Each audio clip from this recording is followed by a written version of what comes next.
আপনার আগামী দিনে আর কি শর্ট ফিল্ম আসছে, মানে আমরা দর্শক হিসেবে আর কি উপহার পেতে চলেছি?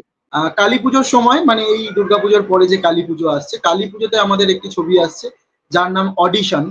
তো অডিশন শর্ট ফিল্মটা বেসিক্যালি জানো যে আমাদের বাংলা ফিল্ম ইন্ডাস্ট্রিতে প্রচুর ফেক মানুষজনে ভরে গেছে, যারা অডিশনের নামে অনেক কিছু টাকা পয়সা চাওয়া থেকে শুরু করে মেয়েদের ব্যাড প্রপোজাল, এরকম অনেক কিছু ব্যাপার ঘটছে, যেটা আমি নিজে দেখেছি। এবং আমি নিজে হয়তো সাফার করিনি, কিন্তু আমার বন্ধু বান্ধবরা সাফার করেছে, তাদের থেকে শুনেছি। তো সেটাও একটা সোশ্যাল মেসেজ থাকবে। আমাদের ফিল্ম ইন্ডাস্ট্রির কালো দিকটা, ডার্ক সাইডটা আমি তুলে ধরার চেষ্টা করব অডিশন শর্ট ফিল্মের মাধ্যমে। এবং 2026-এ 2026-এ তোমরা ইতিমধ্যেই জেনেছো যে সিন্ডিকেট 2 আসবে। সিন্ডিকেট 2 আসবে এবং আরো দুটো ছবি আসছে, মানে 2026-এ আরো 3টে ছবি তোমরা পেতে চলেছো।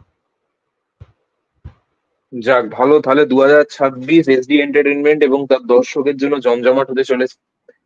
যাই হোক, অসংখ্য ধন্যবাদ আপনার ব্যস্ত সময়ের মধ্যে থেকে সময় বের করে আমাকে একটু সময় দেওয়ার জন্য।